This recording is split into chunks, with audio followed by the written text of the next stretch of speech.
Doctor Ramvilas Sharma के अनुसार निराला के साहित्यिक जीवन का आरंभ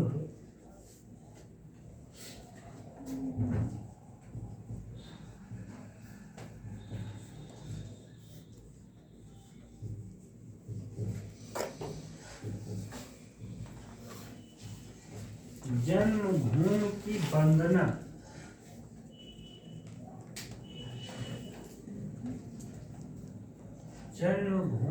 वंदना नामक कविता से होता है।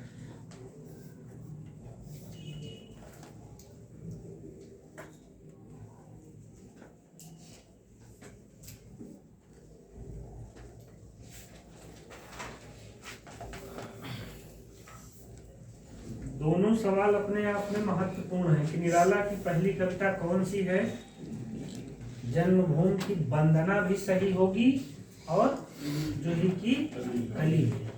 अब सवाल ये है कि पूछने वाले का दृष्टिकोण क्या है। वो रामविलास शर्मा का नाम ले रहा है तो ये सही हो जाएगी। किसी का नाम नहीं ले रहा है तो जो चल रहा है जूही की कली। सर प्रसाद की किस रचना से हुई थी, किस कविता से? क्या वही भाई उनकी तो वही सावन पंचक ब्रज भाषा वाली लीजिए, या तो छायावाद की पहली कविता प्रथम प्रभात से लीजिए। एक रचना उन्होंने सर 9 वर्ष नहीं 9 वर्ष में यार ये मान लीजिए जो 9 वर्ष वाली आती है उसे कवि की रचना न कहिए। वो एक बालक के अंदर पूत के पांव पालने में दिख गए थे। दरअसल देखिए एक होता है कि चलते फिरते हम लोग भी तुकबंदी कर लेते हैं। चलते फिरते हम भी तुकबंदी कर लिए तो इसका मतलब ये नहीं कि हम कवि हो गए। हमने ग्रुप पे लिख दिया था कि आपका लहजा बता रहा है कि आपकी रंगत नई नहीं है, तो इसका मतलब हम कवि नहीं हो गए। ठीक, निराला जी कवि है। ये दरअसल सबा परवीन एक हैं, उनकी बहुत मशहूर जो है पंक्ति है। मुशायरों में बहुत मांग मतलब इस लाइन की बड़ी मांग रहती है। तो वो बचपन की बात थी, लेकिन एज ए कवि जो सावन पंचक से शुरुआत होती है, क्योंकि यानी ये भी है ना कि कोई भी चीज हम नहीं मान सकते, जो आलोचकों ने माना है हम उसे मान सकते। अगर आलोचक उस बचपन वाली लाइन को मान लिए होते तो हम लोग मान लिए होते। आलोचकों ने सावन पंचक को माना तो हम लोगों को क्या मानना पड़ेगा? सावन पंचक। भाई सवाल हमसे गवर्नमेंट डिग्री कॉलेज डाक प्रवक्ता का इंटरव्यू था, तो उन्होंने हमसे काव्य की परिभाषा पूछी। देवी प्रसाद द्विवेदी बोर्ड में था, तो हमने बताया वास्तव रसात्मक काव्य। तो उन्होंने कहा आप क्या मानते हैं? तो हमने कहा सब जो विद्वान मानते हैं वही हम भी मानते हैं, हम अलग से क्या मान लेंगे। हमने कहा हमको जीवन भर यही पढ़ाया जाता है। चतुर्वेदी जी ने ये कहा, शुक्ल ने ये कहा, हजारी प्रसाद द्विवेदी ने ये कहा। तो कहीं कोई बात कहनी होती है तो किसी को उदाहरण हम भी तो देते हैं कि शुक्ल जी ने ऐसा कहा है इसलिए ऐसा होगा। बाद में बहुत देर तक उन्होंने हमको उसी पर फंसाए रखा।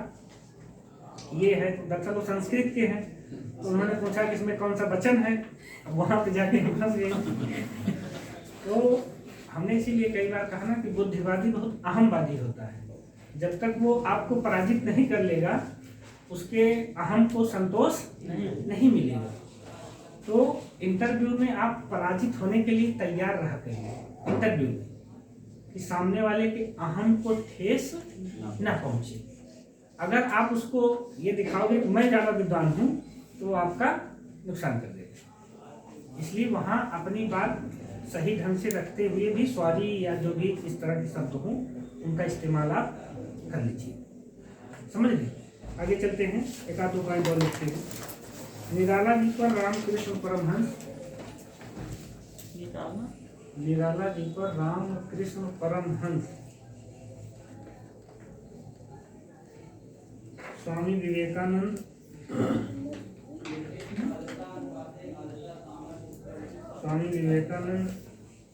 और अद्वैत वेदांत का प्रभाव है। आप ब्रैकेट में से नव वेदांत भी लिख सकते हैं। अद्वैत वेदांत कहीं कहीं नव वेदांत मिलता है।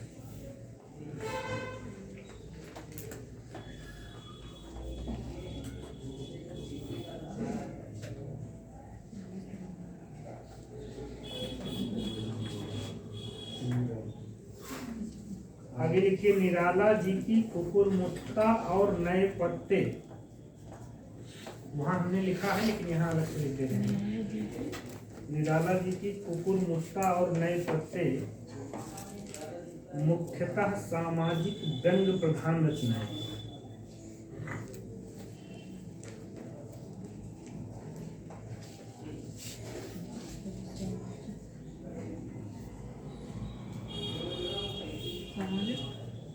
व्यंग्य प्रधान रचनाएं।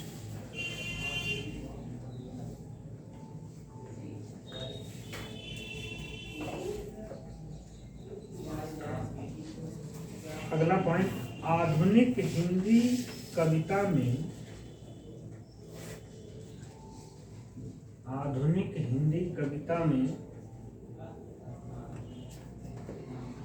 लंबी कविताओं के लेखन का श्री गणेश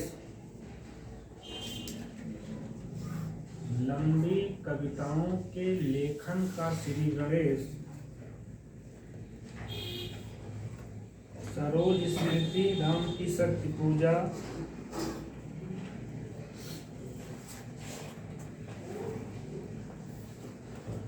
एवं तुलसीदास आदि कविताओं से होती है। सरोज स्मृति, राम की शक्ति पूजा एवं तुलसीदास आदि कविताओं से होती है। निराला जी की भाषा अभिधा प्रधान।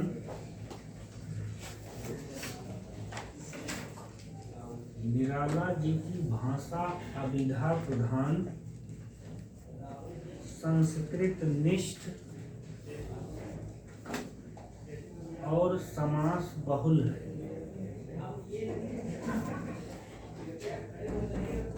अभिधा प्रधान, संस्कृत निष्ठ और समास बहुल है।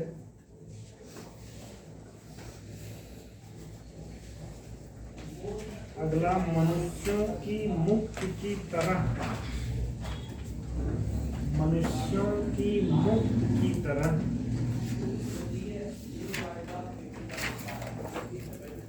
कविता की भी मुक्ति होती है।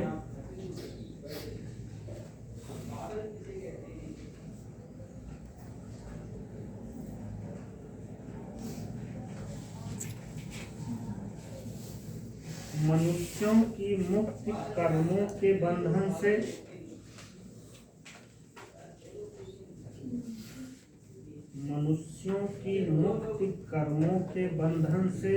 मुक्ति पाना।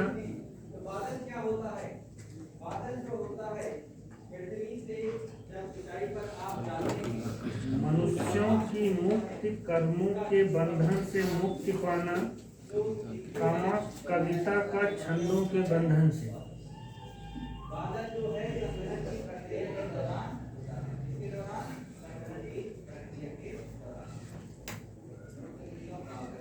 कविता का छंदों के बंधन से डैश करके निराला।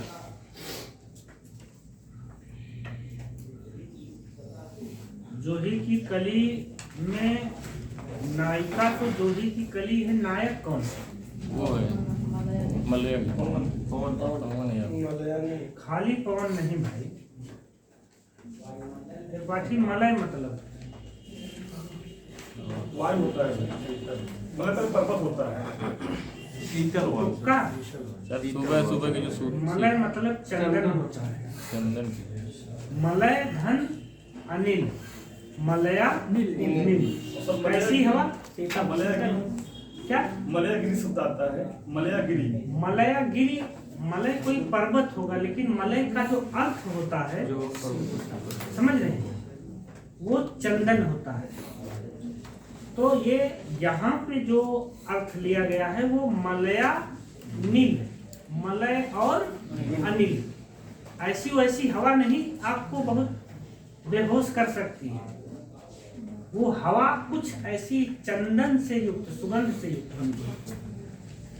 आप सुबह घूमने जाएं और कहीं से रात रानी की या किसी अच्छे फूल की खुशबू आ जाए तो आपका हृदय बहुत प्रसन्न हो जाता है। तो आपको इसमें एक लाइन लिख लेना है कि जूही की कली में, जूही की कली में कली नायिका है और मलयानिल नायक है।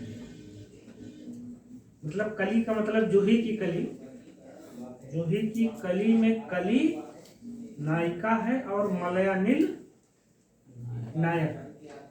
तो यहाँ पे याद रखना है मलयानिल का मतलब क्या है।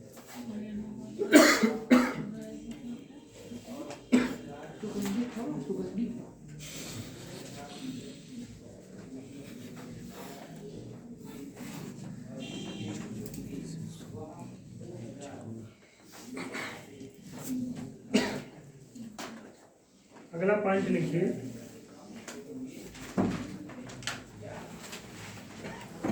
वीणा वादिनी वरदे।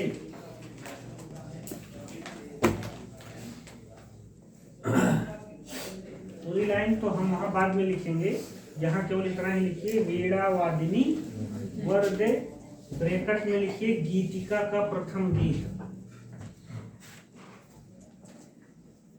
और फिर आगे लिखिए जागो फिर एक बार,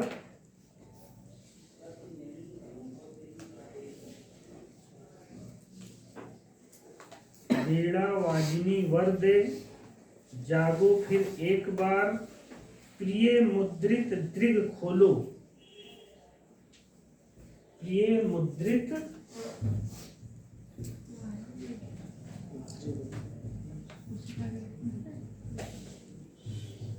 दृग खोलो।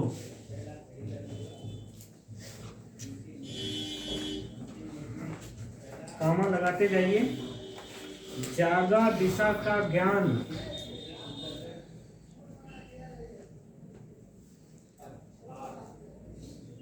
और जागो जीवन धनिके, और जागो जीवन धनिके, निराला जी के प्रसिद्ध जागरण गीत।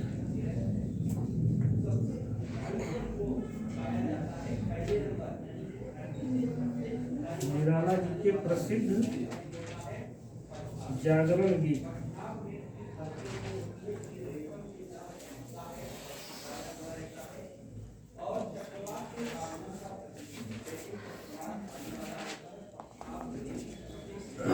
अगला, निराला जी ने रामचरितमानस का खड़ी बोली में अनुवाद किया था। निराला जी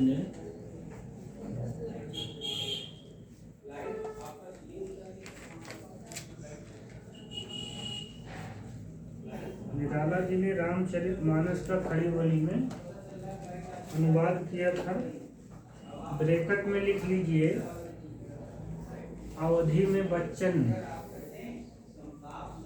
हमने नहीं लिखा है लेकिन मुझे याद आ रहा है कि रामचरितमानस का अवधि में अनुवाद हरिवंश राय बच्चन ने किया था और खड़ी बोली में निराला ने।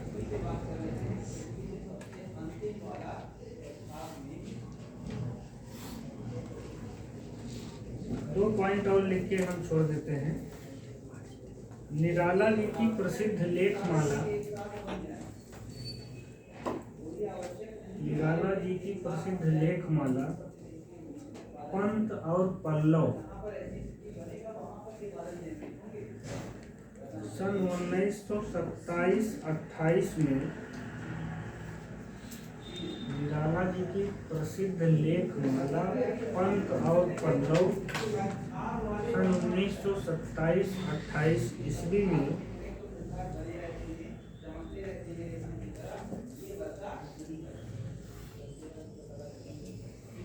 कृष्ण बिहारी मिश्र और प्रेमचंद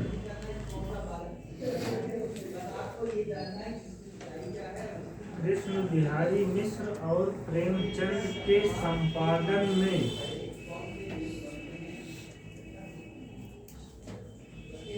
लखनऊ से निकलने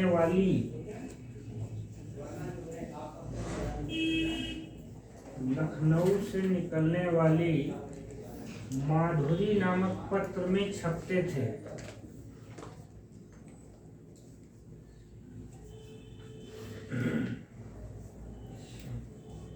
माधुरी नामक पत्र में छपते थे।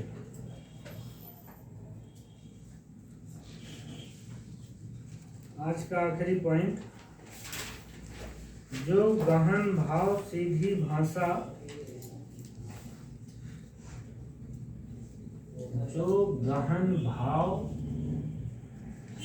भाषा कामा सीधे छंद में चाहता है, जो गहन भाव सीधी भाषा कामा सीधे छंद में चाहता है, वह धोखेबाज है।